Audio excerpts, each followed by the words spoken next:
தமிழக அரசு அறிவித்த டாப்ஸ் எனப்படும் புதிய ஓய்வூதியத்தின் அரசாணை வெளியாகி இருக்கும் நிலையில் அது குறித்து மக்கள் குரல் பகுதியில் எழுப்பப்பட்ட கேள்விகளுக்கு கரூர் மாவட்டம் குளித்தலை அரசு ஊழியர்கள் தெரிவித்த கருத்துக்களை பார்க்கலாம்.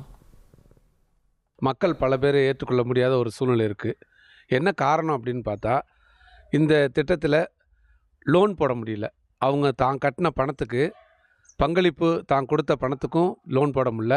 அதே நேரத்தில் பங்களிப்பு ஓய்வூதிய திட்டம்னு கொடுக்க போகிற இந்த திட்டத்தினால் வட்டி மட்டும்தான் கொடுக்க முடியுது, வட்டி மட்டும்தான் பெற முடியுது அப்படிங்கிற ஒரு காலகட்டத்துக்கு தள்ளப்பட்டிருக்காங்க. எனவே அரசு ஊழியர் ஆசிரியர்கள் மத்தியில் இந்த திட்டம் சரிவர போய் சேரலை.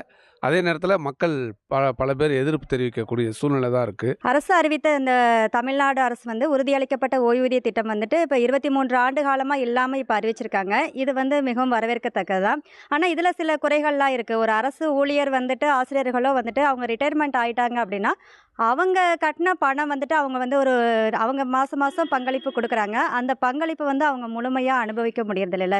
ஒரு அரசு ஊழியரோ ஆசிரியரோ ஒரு 65 வயசு வரைக்கும் இருக்காங்கன்னா அவங்க கட்டின பணத்திலேருந்து வட்டி கூட அவங்களால ஒரு இது அனுபவிக்க முடியாத நிலை இருக்கும் அப்படிங்கிற மாதிரி என்னுடைய கருத்தாக இருக்குது. இதெல்லாம் கொஞ்சம் சரி பண்ணுனா இந்த திட்டம் இன்னும் நல்லாயிருக்கும் அப்படின்னு நான் ஃபீல் பண்ணுறேன். நிறைவேறி இருந்தாலும் முழு திருப்தி இல்லை. ஓய்வூதியம் கொடுத்ததுக்கு தமிழக அரசுக்கு நன்றி. எங்களோட 10% பிடிச்சி அதில் வர்ற வட்டியை தான் பென்ஷனாக தரேன்னு சொல்லி அறிவிச்சிருக்காங்க.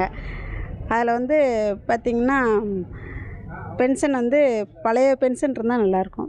நிறைய அரசு ஊழியர்கள் இது ஒரு கனவு மாதிரி நினச்சிட்டு இருந்தாங்க.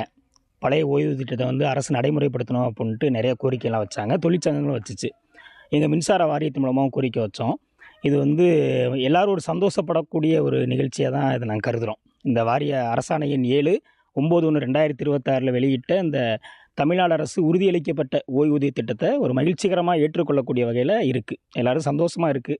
அதை நடைமுறைப்படுத்தி அதை பலன் அடையிறப்ப தான் அதில் என்ன தேவைகள் இருக்குது, இன்னும் எப்படிலாம் அதை பரிமாற்றம் பண்ணி மக்களுக்கு கொடுக்கணும், அரசு ஊழியர்களுக்கு கொடுக்கணும் அப்படிங்கிறத அதை பலன் அடைஞ்சால் தான் தெரியும். மக்கள் குரல் பகுதியில் கரூர் மாவட்டம் குளித்தலை அரசு ஊழியர்கள் தெரிவித்த கருத்துக்களை பார்த்தோம். இனி செல்லும் இடமெல்லாம் செய்தி. தந்தை டிவியின் வாட்ஸ்அப் சேனலை ஃபாலோ பண்ணினா செல்ல இருக்கும் இடமெல்லாம் செய்தி. இதோ QR கோட் இப்பவே ஸ்கேன் பண்ணுங்க, ஃபாலோ பண்ணுங்க.